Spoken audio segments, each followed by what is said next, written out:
If the US gets involved, the city could take a major depreciation risk. And this follows through electricity prices, remittances. And for the common man, the difference is just either limited pressure and costs rising mildly because the US did not get involved, or severe economic strain if the US got involved. Remember that Ghana has always been vulnerable to fuel price rises. Any student of history will tell you that the fuel price shock in the 70s, the devastating effect on Ghana's economy. If the US gets involved, it could have a devastating effect. At this moment, as a Ghanaian, you know what? I'm just praying. Trump, stay in your lane. Trump, don't get involved. Because if he gets involved, we should fasten our seatbelt for a tough time. Till now, the stars have been kind, they have been aligned, and the things that have happened in the US have been beneficial, extremely beneficial to Ghana.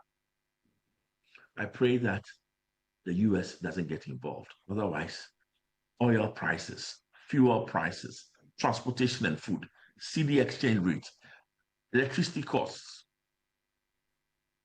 remittances, everything could take a hit. And if the US gets involved, severe economic strain. If the US doesn't get involved, we will survive and we'll be okay. I see. But whether the United States will get involved or not is totally out of our control. I mean, this is a decision that we cannot influence in any way. Okay? So in thinking about what is within our control, Mr. Jackson, what should be the thinking going forward in terms of the policy interventions to mitigate the possible impact of the ripple effect of this war if it escalates beyond what we're seeing now? If the US gets involved with Donald Trump, first of all, you are right. This is all external. Our biggest weapon is prayer. But if the US gets involved, then we have to tighten our belts and look at things that we can do to mitigate expenditure in other areas so that we can cushion the worst effects for the common man. That's what we cushion the worst effects for the common man, which means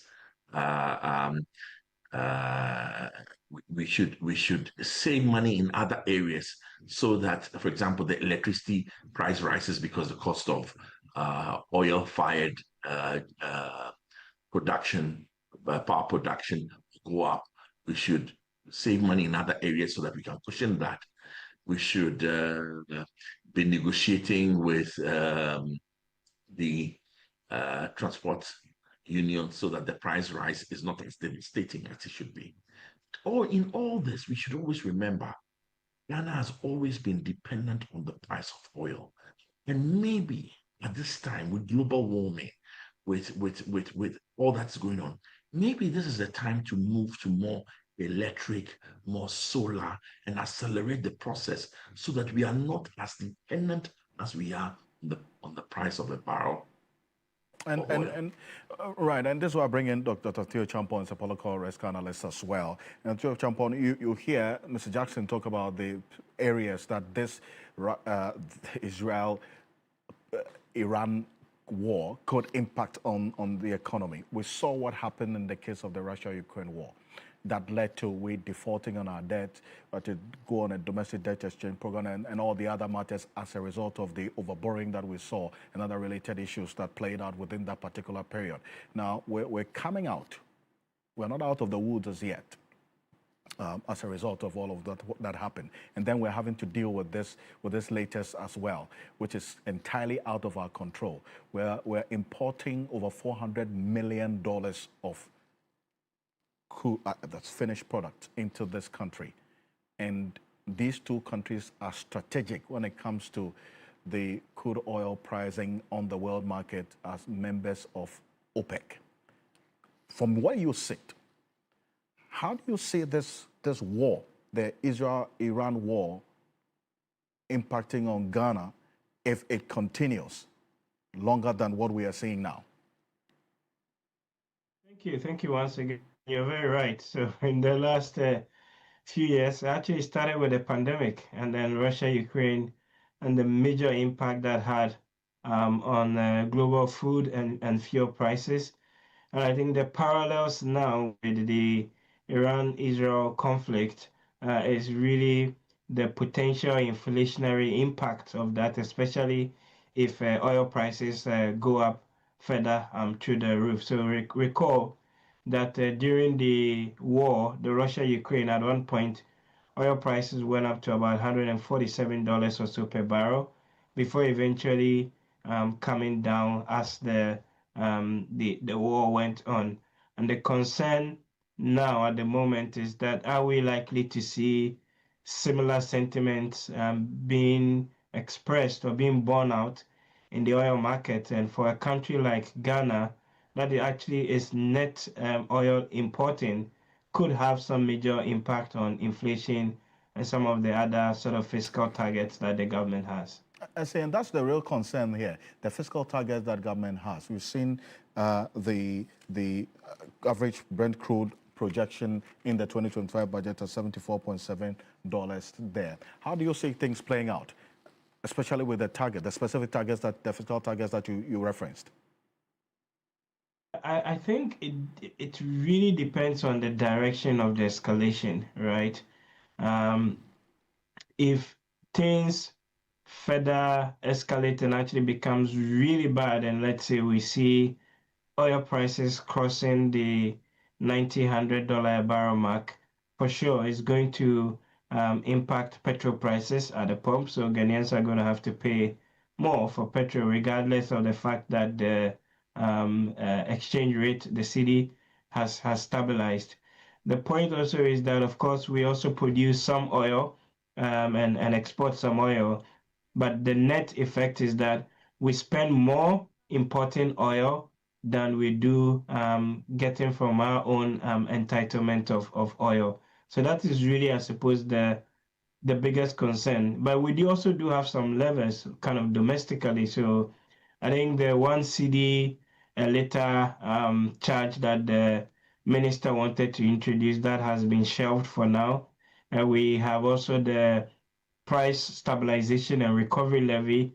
I don't know the amount in it at the moment, but that should also allow us to at least cushion payments at the pump for a couple of weeks.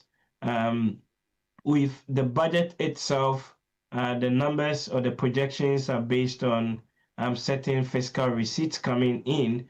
And if those things don't live up to the full projections, then I would expect maybe the minister may make some further adjustment to the budget numbers next month. So next month, the mid-year budget is expected to be read.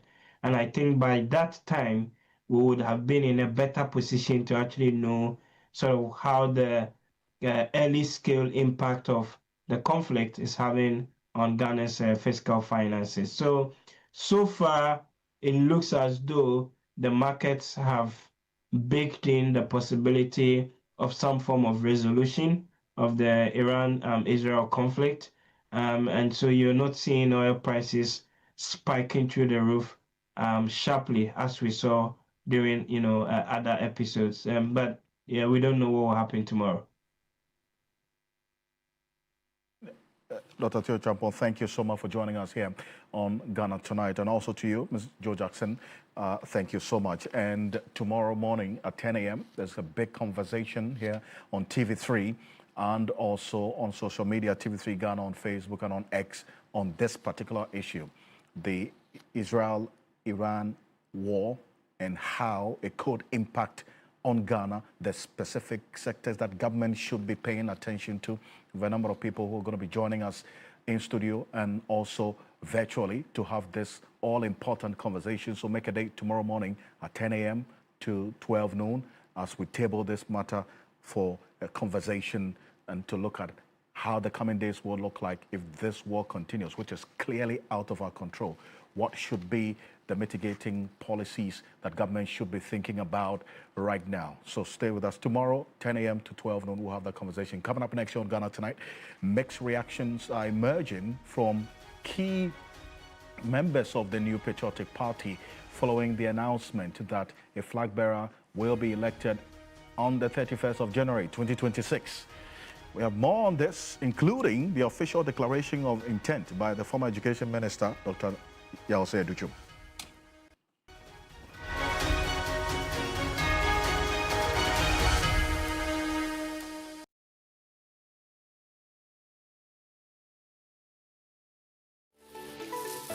Why are more and more professionals choosing Flamingo paint?